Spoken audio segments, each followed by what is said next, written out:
পদ্মা নদী শুধু একটি নদী নয়, এটি বাংলাদেশের গর্ব, প্রাণ আর অনেক ইতিহাসের সাক্ষী। কিন্তু আপনি কি জানেন এই নদীর গভীরে এমন কিছু রহস্য লুকিয়ে আছে যা নিয়ে বিজ্ঞানীরাও অবাক। পদ্মার নিচে কি আছে, কেন এখানে গবেষকরা পর্যন্ত থেমে গেছেন। আজকের ভিডিওতে আমরা জানব পদ্মা নদীর গোপন স্তর, আশ্চর্য সব বৈশিষ্ট্য আর অবিশ্বাস্য কিছু ঘটনা। ভিডিওটি একদম শেষ পর্যন্ত দেখুন, কারণ আজকে এমন কিছু তথ্য সামনে আসবে যা আপনি আগে কখনো শুনেননি। পদ্মা নদী বাংলাদেশের অন্যতম বৃহত্তম ও গুরুত্বপূর্ণ নদী। এর দৈর্ঘ্য প্রায় ১২০ কিলোমিটার আর প্রস্থ কোথাও কোথাও ৮ থেকে ১০ কিলোমিটার পর্যন্ত বিস্তৃত। এই নদী গঙ্গা নদীর প্রধান শাখা এবং বাংলাদেশের ভেতর দিয়ে প্রবাহিত হয়ে মেঘনার সঙ্গে মিলিত হয়। এত বড় নদী হওয়া সত্ত্বেও পদ্মার স্রোত আর তলদেশের গঠন একেবারে অস্বাভাবিক। পানির নিচে রয়েছে একাধিক স্তর, নরম কাদা, শক্ত পাথর, বিশাল গর্ত আর কিছু এলাকা যেখানে পানি ঘূর্ণি তৈরি করে নিখোঁজ করে দিতে পারে নৌকা বা জাল। ২০২০ সালে শরীয়তপুর জেলার জাজিরা অংশে পদ্মায় মাছ ধরার সময় দুজন জেলে সহ একটি নৌকা হঠাৎ করে নদীর এক ঘূর্ণিপাক এলাকায় ঢুকে নিমিষেই ডুবে যায়। স্থানীয়রা জানান স্রোতের নিচে ছিল এক গভীর গর্ত, সেখানে একবার কিছু ঢুকে গেলে তা আর সহজে খুঁজে পাওয়া যায় না। এই ধরনের চোরা গর্ত আর ঘূর্ণি পদ্মার নিচে কতটা বিপজ্জনক হতে পারে সেটাই প্রমাণ করে দেয়। ২০১৮ সালে পদ্মা সেতু নির্মাণের সময় একদল ভূবিজ্ঞানী ও ইঞ্জিনিয়ার পদ্মার তলদেশে গবেষণা করেন। তারা সোনার, বোরিং এবং স্যাম্পলিং প্রযুক্তি ব্যবহার করে আবিষ্কার করেন পদ্মার নিচে রয়েছে একাধিক স্তরে গঠিত মাল্টিলেয়ার্ড পলি, যার গভীরতা কোথাও কোথাও ১২০ মিটার বা তারও বেশি। এই পলির স্তরগুলো এতটাই নরম ও অনিয়মিত ছিল যে সেতুর পাইল বসাতে গিয়েও ইঞ্জিনিয়ারদের পড়তে হয় চরম বিপাকে। বিশেষ করে মাওয়া প্রান্তে প্রথম ও দ্বিতীয় পাইল ব্যর্থ হওয়ার পর বিশ্বব্যাপী আলোচনার ঝড় ওঠে। এর কারণ ছিল তলদেশের গঠন ঠিকমতো করা যায়নি। কিন্তু এখানেই শেষ নয়। বুয়েট ও চায়না মেজর ব্রিজ ইঞ্জিনিয়ারিং কোম্পানির একটি যৌথ রিপোর্টে উল্লেখ আছে যে পদ্মার কিছু অঞ্চলে প্রাকৃতিক গ্যাসের গন্ধযুক্ত মাটি পাওয়া গেছে। এমন কিছু এলাকায় সিসমিক সিগন্যাল বা অস্বাভাবিক কম্পন ধরা পড়ে, যা ভূমিকম্প বা সাবটারিয়াম ফ্র্যাকচারের সঙ্গে সম্পর্কযুক্ত।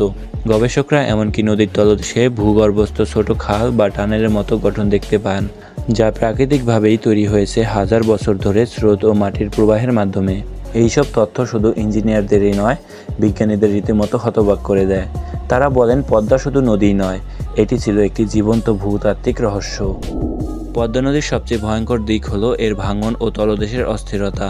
প্রতি বছর পদ্মা নদী গিলে ফেলে শত শত একর জমি, ঘরবাড়ি, এমনকি রাস্তা পর্যন্ত। এই ভাঙনের পেছনে বড় ভূমিকা রাখে নদীর নিচে থাকা আকস্মিক গর্ত, নরম মাটি আর অদ্ভুত স্রোত চক্র। ২০১৯ সালের আগস্টে শরীয়তপুর জেলার নারিয়া উপজেলায় মাত্র ৩ দিনের ভেতরে ৩০০টি ঘর নদীগর্ভে চলে যায়।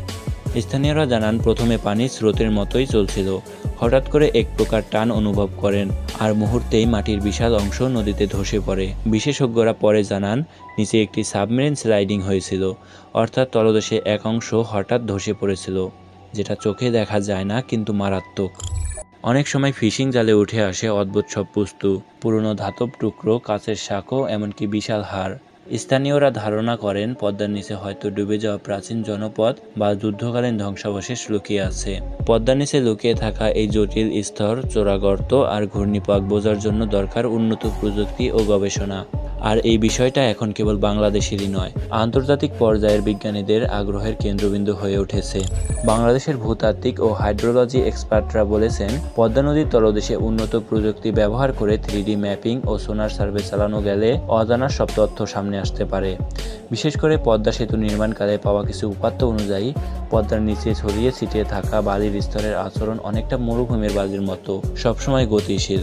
এই গতিশীলতা নদীকে আরও বিপজ্জনক ও গবেষণার জন্য জটিল করে তোলে। পদ্মা শুধু একটি নদী না, এটা আমাদের দেশের আবেগের নাম। এই নদী দিয়ে হাজার হাজার মানুষ মাছ ধরে জীবিকা চালায়, আর এখন পদ্মা সেতুর কারণে দেশের অর্থনীতিতেও এর ভূমিকা বেড়ে গেছে। কিন্তু ভাবুন তো, এত বড় নদীর নিচে যদি সত্যি সত্যি লুকিয়ে থাকে অজানা কিছু, অথবা এমন কিছু এখনো যা আমরা আবিষ্কারই করতে পারিনি। যদি আমরা বিজ্ঞান দিয়ে এই নদীর গভীরতা, তার তলদেশ, তার গতিপথ সবকিছুই বুঝতে পারি, তাহলে ভবিষ্যতে হয়তো নদী ভাঙন বন্ধ করতে পারবো, বা হয়তো পদ্মার নিচে পাওয়া যাবে প্রাকৃতিক গ্যাস বা খনিজ সম্পদ। মানে এক কথায় পদ্মা নদী শুধু ইতিহাসই নয়, এটা আমাদের ভবিষ্যতে একটা বড় সম্ভাবনাও। তবে এটা জানতে হলে দরকার গবেষণা, প্রযুক্তি আর আগ্রহ। আমরা যদি জানতেই না চাই তাহলে সেই রহস্য কখনোই সামনে আসবে না। আপনি কি মনে করেন পদ্মার নিচে সত্যিই কি কোনো প্রাচীন শহরের অস্তিত্ব থাকতে পারে? আপনার মতামতটি কমেন্টে জানাবেন। তো ভিডিওটা ভালো লাগলে একটা লাইক দিন আর চ্যানেলটি সাবস্ক্রাইব করেই পাশেই থাকবেন। ধন্যবাদ।